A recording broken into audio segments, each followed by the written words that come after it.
बिस्मिल्लाहिर्रहमानिर्रहीम। अस्सलाम वालेकुम। एमजी फैमिली कैसी है? आज मैं एमजी फैमिली के लिए मज़ेदार सा मसाले गोश्त लेके आई हूँ। जैसा कि सबको पता है कि ईद है, ईद के मौके पर मज़ेदार गोश्त की डिशेस बनती हैं, तो मैं आपके लिए बहुत ही मज़ेदार सा मसाला गोश्त लेके आई हूँ। मैं आपको इसका पकाने का तरीका बताती हूँ। ये मेरे पास 1 किलो गोश्त है, थोड़ा हड्डी भी बीच में क्योंकि इसका जायका बन जाता है। ये मेरे पास 1 किलो प्याज है। एक दरमियाने साइज़ की प्याज को मैंने भगार के लिए तैयार किया है। ये मेरा भगार तैयार हो रहा है, प्याज तकरीबन तैयार हो गई। अब मैं इसमें गोश्त डालूँगी, इसको मैं इसी ऑयल में भूनूँगी थोड़ा सा, ताकि इसका थोड़ा सा कलर चेंज हो जाए।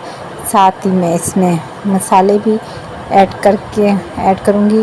ये मैंने नमक डाला है, जैसा कि नमक में कहती हूँ हस्बे ज़ायका, ये हस्बे ज़रूरत। लहसुन अदरक का पेस्ट है मेरे पास 2 बड़े खाने के चमचे, सूख मिर्च 1.5 खाने का चमचा, हल्दी ½ टीस्पून। अब मैं इसको मज़ीद इस घी में भूनूंगी ताकि ये सारा मसाला जो है रोटियों के साथ लग के अच्छे से तल जाए। अब मैं प्याज भी इसमें मिक्स कर दूंगी और इसको चलाऊंगी।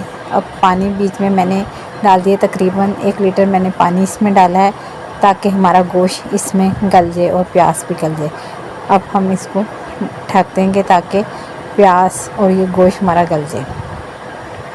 साथ ही ये मेरे पास टमाटर हैं 2 अदद, इनको मैंने काट लिया था।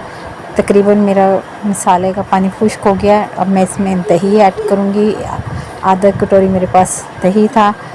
इसको अब हम मज़ीद भूनेंगे ताकि ये सारा मसाला, टमाटर और दही सही अच्छे से मिक्स हो जाए और मसाला मज़ेदार सा मसाला तैयार हो जाए। बहुत ही मज़ेदार सी खुशबू आ रही है। देखें हमारा मसाला भुन गया। अब इसमें मैं हरी मिर्चें ऐड करूँगी और अब मैं अपनी इस रेसिपी को डिश आउट करूँगी। बहुत ही मज़ेदार सी लुक आ रही है इसकी और जायका तो क्या ही बात है।